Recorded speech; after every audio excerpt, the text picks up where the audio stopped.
grandes gueules, RMC Story, David Dickens, Marianne Soubré, Didier Giraud, les 1000 euros RMC tous les jours, 9h15 dans les grandes gueules, 16h15 avec l'ami Vincent Moscato. Il suffit d'envoyer RMC par SMS au 732-16, RMC par SMS au 732-16. Vous pouvez commencer à envoyer les SMS dès maintenant et vous êtes tiré au sort tout à l'heure quand Vincent lance le Super Moscato Show à 16h. Et toute la journée on peut jouer, mais on gagne avec les grandes gueules. Et avec Vincent Moscato qui est avec nous aujourd'hui dans le grand oral des GG, Elisabeth Tchoungi, femme d'engagement et de combat, parce que l'autisme c'est le combat de votre vie personnelle avec votre fils. Vous êtes secrétaire général adjointe aussi d'Action contre la faim.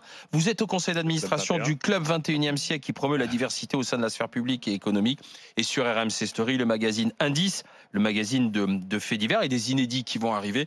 Et puis Ciné Story, c'est le dimanche à 20h55.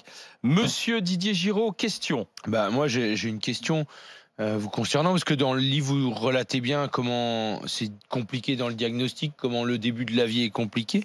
Il se trouve que dans mon entourage, j'ai quelqu'un qui est autiste sévère et qui est un adulte aujourd'hui de 30 ans. Et la grande angoisse de ses parents, c'est qu'ils leur survivent, quoi. Comment vous vous projetez là-dedans? Parce que on parle souvent de la scolarité. Il y a le milieu, mais il y a après, quoi. Quand les parents ne survivent pas à leur enfant, c'est quand même quelque chose d'angoissant pour une famille, quoi.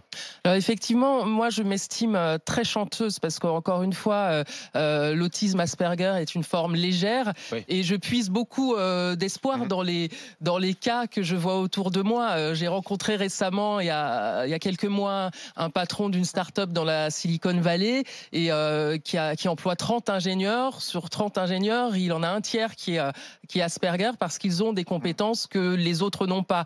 L'armée israélienne emploie aussi des ingénieurs Asperger pour des tâches très pratiques, très pointues de reconnaissance, d'analyse cartographique, etc. Parce qu'ils ont une mémoire visuelle incroyable. En codage informatique aussi, ils sont doués.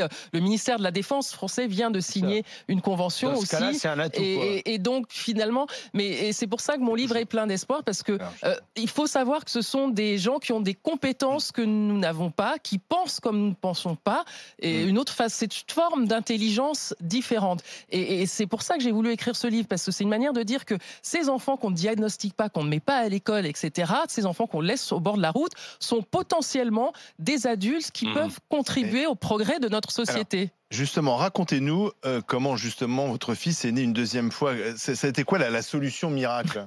Alors, il n'y a pas eu de solution miracle. Le jour où tu es né une deuxième fois, qui est le titre du livre, c'est le jour où enfin le diagnostic a été posé, autisme Asperger, parce qu'à ce moment-là, il avait quel âge? Il avait 5 ans et demi, ce qui est tard, quoi, ce qui est tard. Mais au moins, on pouvait établir une prise en charge. Orthophonie, ce sont des enfants qui savent pas lire les émotions, donc il va à des groupes d'habileté sociale. Il est incapable d'aller acheter une baguette à la boulangerie. Eh bien, il va tous les mercredis dans un groupe d'habileté sociale où on leur apprend à acheter une baguette à la boulangerie, ils font des travaux pratiques. Et l'inclusion à l'école, c'est fondamental parce qu'ils fonctionnent beaucoup par mimétisme, donc ils imitent ce que font leurs camarades et c'est comme ça qu'ils s'ouvrent. Mais voilà, c'est un vrai bataillon. Il est dans une école publique? Il est dans une école privée parce que, encore une fois, c'est plus simple. Petit effectif parce qu'ils ont souvent une hypersensorialité. Donc, lui, il a une hyperacousie, donc quelqu'un qui parle, 30 personnes qui parlent en même temps, c'est Beyrouth. Mais tout ça, ça se corrige et on le voit. Aujourd'hui, cet enfant, je rappelle, le sachant numéro 8, voulait quand même envisager l'hôpital de jour pour lui, l'hôpital psychiatrique. Eh bien, aujourd'hui, Alexandre, il va à l'école, il part en classe verte sans son accompagnante, il est invité à des pyjama parties, à des laser games. Mais comment ça se passe avec les autres enfants, justement? Alors là aussi, l'auxiliaire de vie scolaire a été déterminante parce qu'au début, il avait peur d'aller vers les autres. Et elle était à ses côtés, à la cour de récré, etc., pour dire, voilà, Alexandre, tu as envie d'aller jouer au ballon avec eux, donc tu vas leur demander, tu captes leur regard. C'est des choses très pratiques, mais la chance, c'est que c'était une auxiliaire de vie scolaire formée spécifiquement, et c'est ça aussi qui est ce qu'on comprend pas dans ce pays, c'est qu'il y a aujourd'hui des gens qui sortent diplômés d'une très bonne fac avec un diplôme de psychoéducateur. Eh bien, pourquoi l'éducation nationale n'embauche pas ces gens formés? Jean-Michel Blanquer dit on va travailler en ce sens, mais bon, l'éducation nationale publique, elle doit gérer la masse, elle doit gérer tous les enfants. Et on voit bien qu'il faut une attention particulière pour ces enfants-là. Donc, est-ce que c'est possible, en fait? Alors, Oui, parce que il faut renverser le regard. Il faut considérer que ces enfants différents sont une chance pour toute la classe. Moi, je vois bien comment dans la classe d'Alexandre, ses camarades l'aident, etc. Donc, ça développe l'entraide, le sens de l'esprit de collaboration. Et on sait de plus en plus que dans notre société, on a besoin d'esprit collaboratif, pluridisciplinaire, etc. Donc, ce qu'il faut leur faire comprendre, c'est que l'école publique, pour qu'elle soit pas un moule complètement normé, que c'est une vraie chance de pouvoir accueillir des enfants différents et que les autres élèves en bénéficient aussi. David Dickens. Et c'est vraiment capital parce que c'est véritablement chez les enfants qu'on a cette interaction sans filtre, j'allais te dire, qui est souvent présente chez les aspis, entre guillemets. Ça veut dire qu'un enfant, il n'a pas d'ironie, de second degré, de mise en perspective, ou très rarement. Ce qui fait que la communication se fait plus facilement. Moi, ma question, c'était page 78 pour faire plaisir à Olivier. C'est bien. Il a potassé. François Bunel, bonjour. Non. Oui, il y a 2 épisodes qui sont des épisodes positifs et qui vraiment, dans le bouquin, nous soulagent.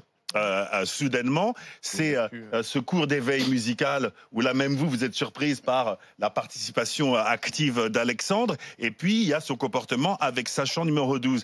Est-ce qu'avec le recul, vous arrivez à déterminer les déclics qui ont permis d'arriver à ces situations de réussite ?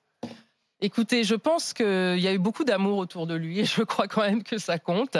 Et puis, effectivement, je suis persuadée, alors ça va peut-être paraître ésotérique, je suis pourtant quelqu'un de très rationnel, mais je pense qu'Alexandre a une forme de charisme qui attire vers lui des personnes bienveillantes. Et en fait, il fonctionne beaucoup, alors ça encore, histoire de tordre le cou à une idée reçue, on dit les autistes n'ont pas d'affect. Au contraire, ils en ont trop.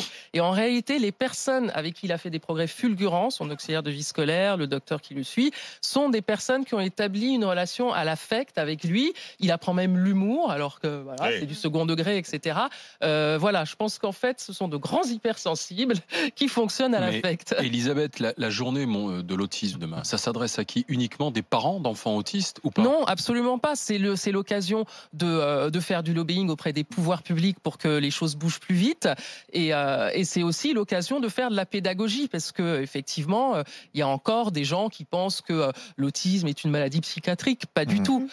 C'est l'occasion de remettre la science au cœur encore. On sait qu'il y a des facteurs génétiques, des facteurs environnementaux. Et c'est aussi l'occasion de faire passer un message pour plus d'inclusion. On le voit tous les jours. On est dans une société qui exclut, qui est fragmentée. Et on voit bien que la société va mal. Je pense qu'on irait mieux en acceptant les différences. Moi, je fais partie des personnes convaincues que la différence est une source de richesse.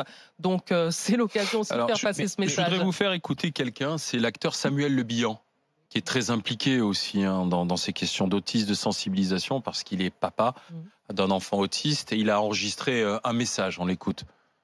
Moi, j'ai eu la chance d'être bien conseillé et tout de suite d'avoir bénéficié d'un réseau privilégié. L'autisme, c'est plus complexe. C'est complexe à détecter, c'est complexe à suivre. Ça demande des gens spécialisés, c'est des méthodes particulières. C'est un handicap pas forcément visible qui se voit par des comportements inadaptés qu'on interprète pas forcément dans le bon sens d'ailleurs. Un enfant autiste a besoin d'être accompagné. Il est enfermé dans sa bulle et il faut l'aider à en sortir. Et pour ça, il y a des méthodes comportementalistes qui ont été développées. Et maintenant, on sait qu'il y a des choses qui marchent. Pourquoi aux États-Unis ça marche mieux? Qu'est-ce qu'ils ont fait que nous, on n'a pas su faire?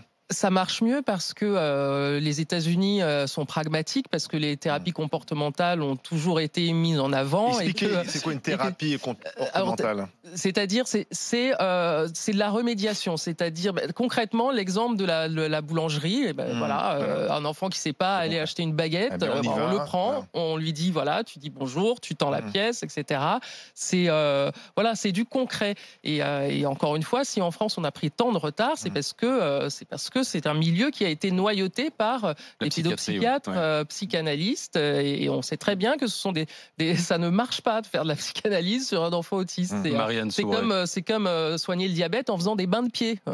Marianne Soubré. Alors, je vais dire quelque chose qui va certainement m'attirer encore beaucoup de sympathie, mais je pense que la pédagogie, elle doit être faite aussi, au-delà de l'éducation nationale, c'est auprès du corps enseignant qui ont peut-être un peu peur et ils sont peut-être pas forcément bien formés, mais aussi auprès des parents. Moi, la question ne s'est pas posée pour moi quand mes enfants étaient scolarisés.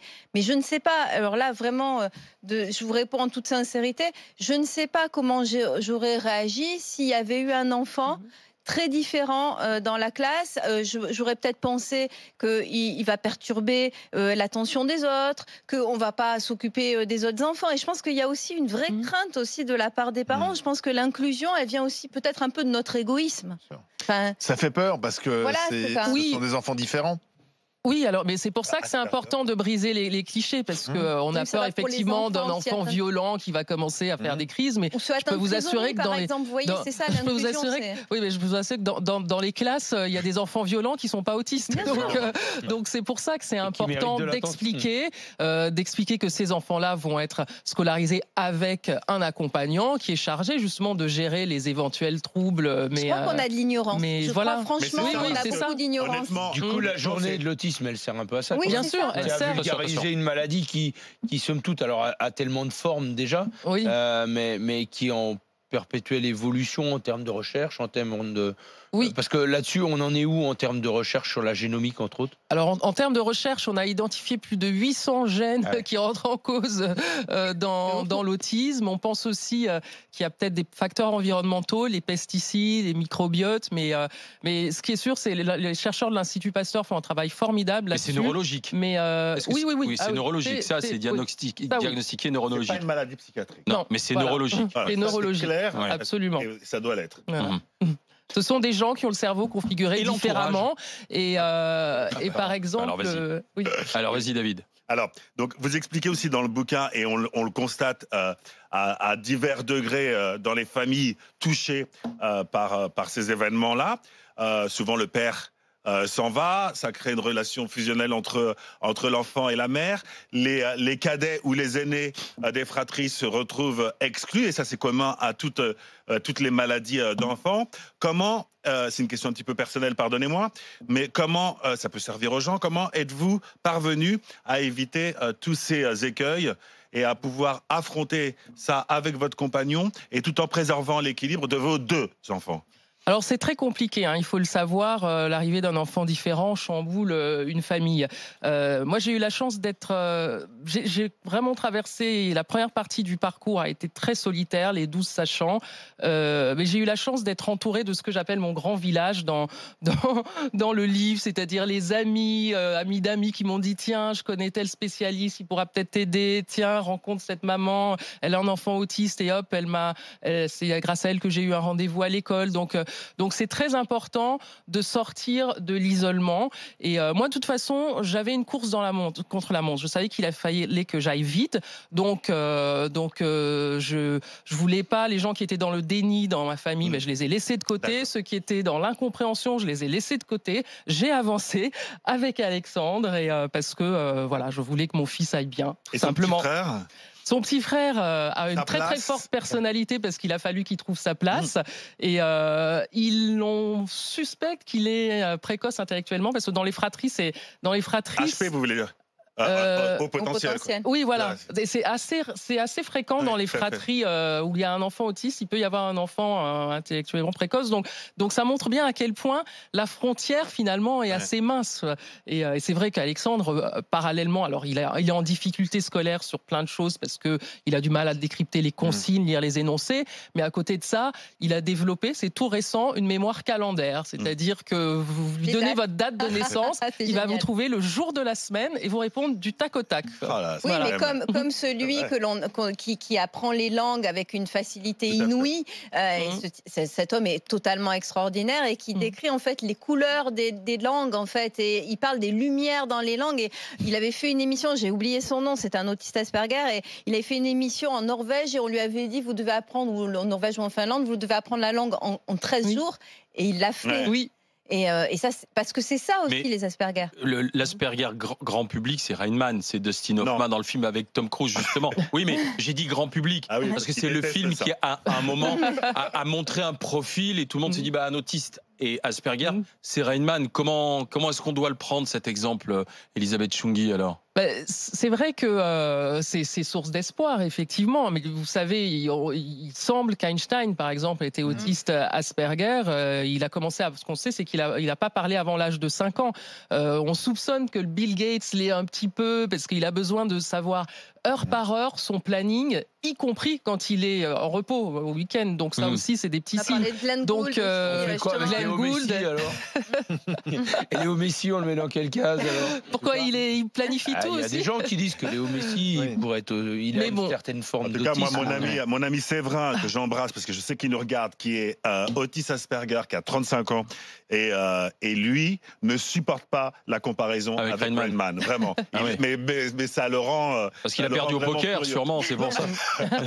Non, il trouve que vraiment c'est une comparaison pour un néophyte qui n'y connaissent rien. Pour toutes les informations demain sur la journée de sensibilisation à l'autisme, il y a des sites, j'ai vu. Oui, il va y avoir le lancement de la plateforme Autisme Info Service aussi. Ça, c'est une vraie avancée parce que pour la première fois, un numéro de téléphone, vous trouverez des gens pour vous écouter, pour vous orienter, avec un annuaire des bons spécialistes. Enfin bref, en principe, cet outil devrait éviter de voir 12 sachants. Je l'ai fait. Et on embrasse les 12 sachants.